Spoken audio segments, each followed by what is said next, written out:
Welcome to my channel unique study hub by Neha, this side Neha. So guys, आज से हम start करेंगे environment की सीरीज़ को। ये हमारी क्लास 1 रहेगी और वीडियो के एंड तक बनी रहेगा। वीडियो को maximum like, share and subscribe आप ज़रूर कीजिएगा।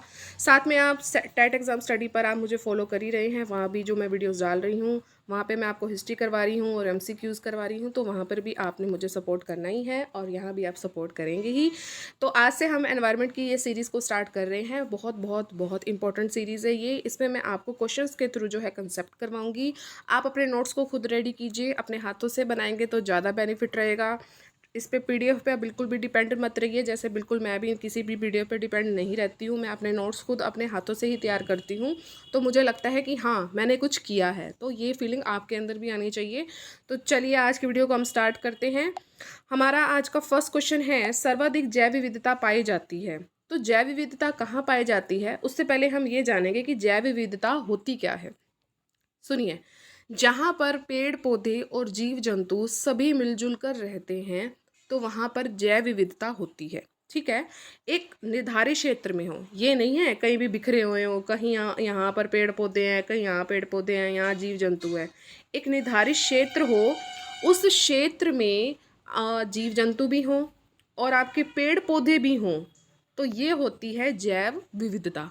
ठीक है, सरल सरल शब्दों में मैंने आपको बता दिया है कि जहाँ पर पेड़ पौधे जीव जंतु सभी मिलकर साथ साथ रहते हैं एक निर्धारित क्षेत्र में। ठीक है, अब हम बात करेंगे कि जो जैव विविधता है वो कहाँ पे पाई जाती है। सर्वाधिक जैव विविधता कहाँ पर है, ये है शांत घाटी में, जिसको हम इंग्लिश में कहते हैं साइलेंट वैली।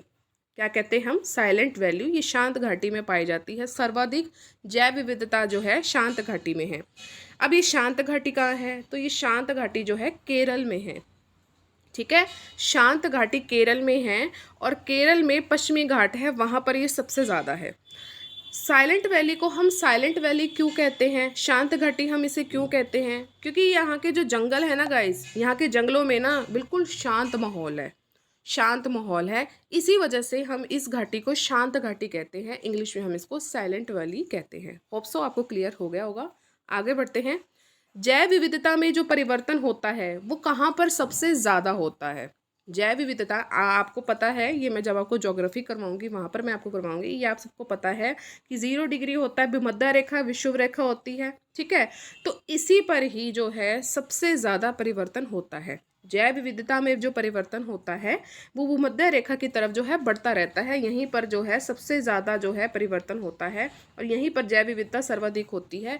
क्यों होती है, क्योंकि यहाँ पर सबसे अधिक जो है पेड़ पौधे हैं, जीव जंतु है, मानव है, तो इसी वजह से है जो यहाँ पर सबसे अधिक परिवर्तन होता है। बिल्कुल कॉमन सी बात है, कोई हमने रट्टा नहीं लगाना, कंसेप्ट है उसको आप क्लियर करते जाइए। अगला है कि जैव विविधता जो है पृथ्वी पर समान रूप से वितरित नहीं है। मैंने आपको अभी अभी बताया कि ये ज़रूरी नहीं है कि एक निर्धारित क्षेत्र में हो कि यहाँ पे जीव जंतु हैं, यहाँ पे जीव जंतु हैं, यहाँ पे पेड़ पौधे हैं, यहाँ पे पेड़ पौधे हैं। तो जैव विविधता पृथ्वी पर समान रूप से वितरित नहीं है, बिल्कुल नहीं है। इतनी बड़ी पृथ्वी है, उस पर वितरित नहीं है। एक निर्धारित क्षेत्र में ये सब कुछ हो सकता है। सर्वाधिक जो जैव विविधता है वो उष्णकटिबंधीय प्रदेशों में पाई जाती है। बहुत इंपॉर्टेंट क्वेश्चन है, बन सकता है कि सर्वाधिक जैव विविधता किस प्रदेश में पाई जाती है, तो उष्णकटिबंधीय प्रदेशों में ये पाई जाती है। अब कारण क्या हो सकता है, कारण वही है जो मैं आपको शुरू से बता रही हूँ कि यहाँ पर पेड़ पौधे होंगे और यहाँ पर क्या होंगे, जीव जंतु होंगे। ठीक है, और कुछ अन्य कारण है वो मैं आपको अभी बता देती हूँ। कारण ये है कि यहाँ पर आपको गर्म जलवायु मिलती है। उष्णकटिबंधीय प्रदेशों की मैं बात बता रही हूँ यहाँ पर, क्योंकि जैव विविधता सबसे ज़्यादा यहीं पर है।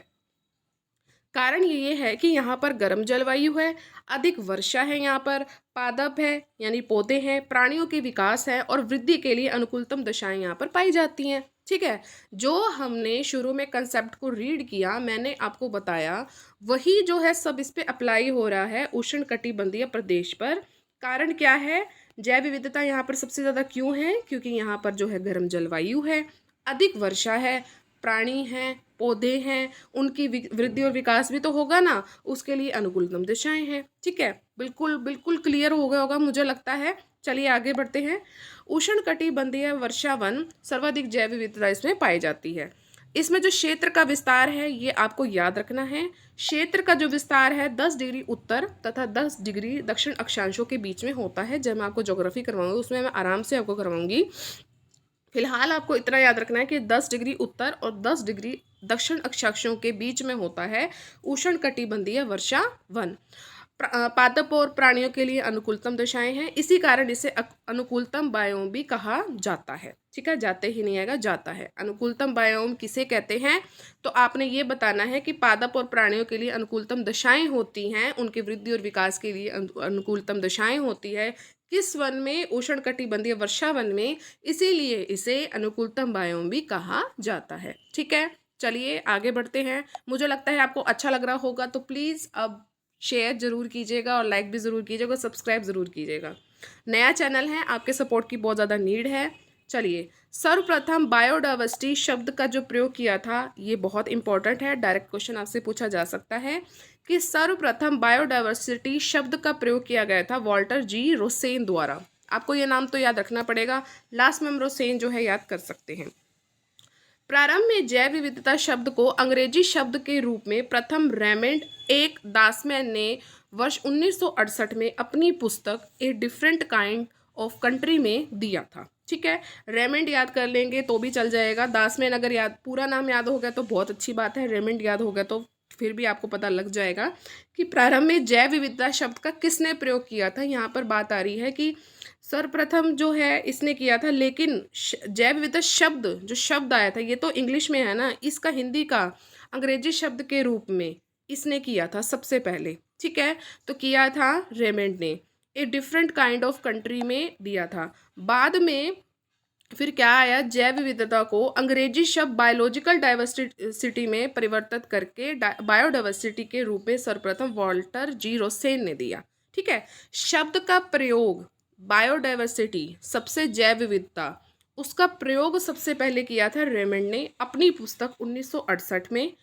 पुस्तक का नाम आपसे पूछा जा सकता है a different kind of country में। ठीक है, a different kind of country इसमें किया था, लेकिन बाद में अंग्रेजी शब्द ने बायोलॉजिकल डाइवर्सिटी को जोड़ दिया तो ये परिवर्तित होकर ये नाम बन गया बायोडाइवर्सिटी। बायोलॉजिकल डाइवर्सिटी से बायोडाइवर्सिटी, इतना फोकस मैं इसलिए कर रही हूँ क्योंकि क्वेश्चन बनते हैं।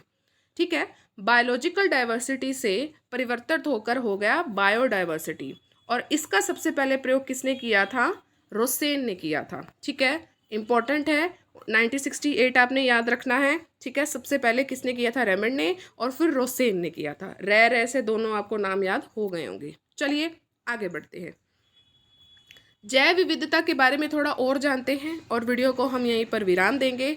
जैव विविधता किसी पर्यावरण में विभिन्न प्रजातियों की श्रेणियों को जैव विविधता के रूप में जाना जाता है।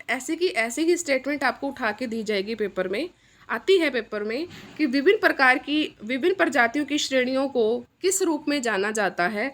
तो जहाँ पर विभिन्न प्रकार की, एक ही प्रजाति के तो लोग रहते ही नहीं है ना, नहीं है ना, हम भी तो एक ही विभिन्न प्रकार की आपको श्रेणियाँ दिखेंगी। पेड़ पौधे होंगे, पादप होंगे, मतलब पेड़ पौधे होंगे, जीव जंतु होंगे, मानव होंगे, और भी चीज़ें होंगी।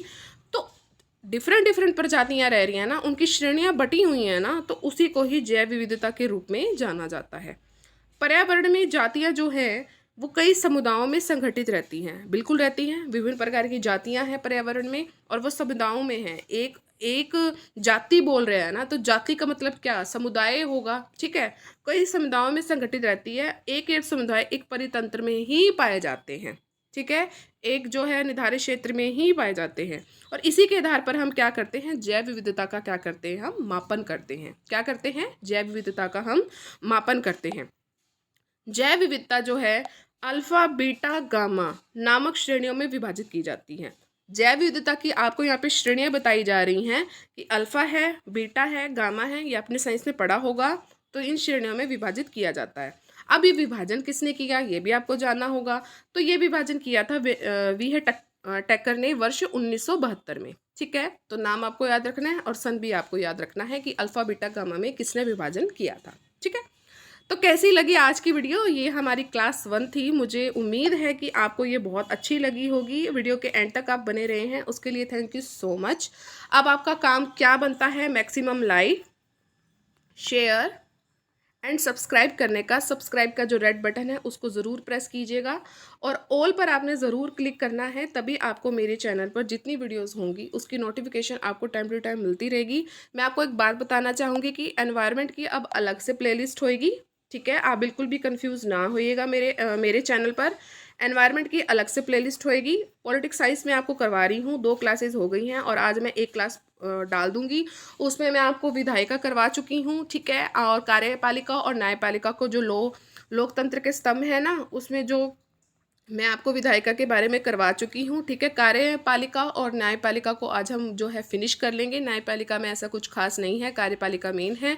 उसके बाद जो है कल से हम संविधान को स्टार्ट कर लेंगे, ठीक है। संविधान से बहुत बहुत बहुत इंपॉर्टेंट क्वेश्चन बनते हैं, फिर हम जो आगे बढ़ते ही जाएंगे, ठीक है। तो इसकी भी अलग से प्लेलिस्ट बनेगी और एनवायरनमेंट की आज से अलग प्लेलिस्ट बनेगी। मैं आपको जो है देखते हैं कि एनवायरनमेंट में कुछ और ऐड ऑन करके, अच्छा मतलब कि जो है मिनटों को बढ़ाया जाए, मतलब क्लास थोड़ी लंबी ली जाए, लेकिन आपके सपोर्ट पे रहेगा कि आप कमेंट सेक्शन में बताएंगे और मैक्सिमम शेयर करेंगे, तभी जो है ये काम सारे होंगे, ठीक है। तो आप जो है वहाँ पर भी मुझे टेट एग्जाम स्टडी पे भी सपोर्ट कीजिए। वहाँ पर मैं आपको हिस्ट्री करवा रही हूँ। हिस्ट्री में मैं आपको मगध साम्राज्य की वीडियो डल जाएगी, मगध साम्राज्य तक हम पहुँच चुके हैं, ठीक है। और साथ ही साथ मैं आपको एमसीक्यू क्वेश्चंस भी करवा रही हूँ, तो वहाँ भी सपोर्ट कीजिए और यहाँ भी सपोर्ट कीजिए। वीडियो को maximum like share and subscribe कीजिए, क्योंकि नया चैनल है ना, ग्रो होने में थोड़ा टाइम लगेगा, लेकिन आपके सपोर्ट से जो है ये काम जल्दी हो जाएगा। और देखते हैं, फिर मैं आपको बोर्ड पे ही पढ़ाऊँगी। अगर जैसे कि 1K सब्सक्राइबर हो जाएंगे, आपको पता है कि उसी के बाद हम लाइव जो है ओपन कर सकते हैं, ठीक है। कई कहते हैं कि मैम आप लाइव क्यों नहीं आते, लाइव आने का जो प्रमुख कारण यही है कि 1K के बाद ही ऐसा हो सकता है, फिर मैं आपको बोर्ड पे करवाऊंगी, ठीक है। तो आप सपोर्ट कीजिए, आपके सपोर्ट की बहुत ज़्यादा ज़रूरत है। साथ ही फिर अगर देखते हैं कि आपका सपोर्ट कितना रहता है, फिर मैं आपको जो है हिंदी भी करवाऊंगी, ठीक है। तो हिंदी ग्रामर भी करवाऊंगी। यूपी टेट भी शायद आने वाला है, मैंने देखा था यूपी टेट भी आने वाला है। चलिए देखते हैं आगे क्या क्या होता है, क्योंकि सब्जेक्ट तो हमें सारे ही पढ़ने हैं। सुपर टेट भी आने वाला है, तो सब कुछ है, कंटेंट है, सब कुछ है, लेकिन आपके सपोर्ट की मुझे बहुत ज़्यादा ज़रूरत है। तो चलिए मिलेंगे अपनी नेक्स्ट वीडियो में। लेक्चर बहुत हो गया, ठीक है। मिलेंगे अपनी नेक्स्ट वीडियो में, नया चैनल है तभी बोलती हूँ। मिलेंगे अपनी नेक्स्ट वीडियो में। Till then thank you so much for watching, bye bye guys and take care.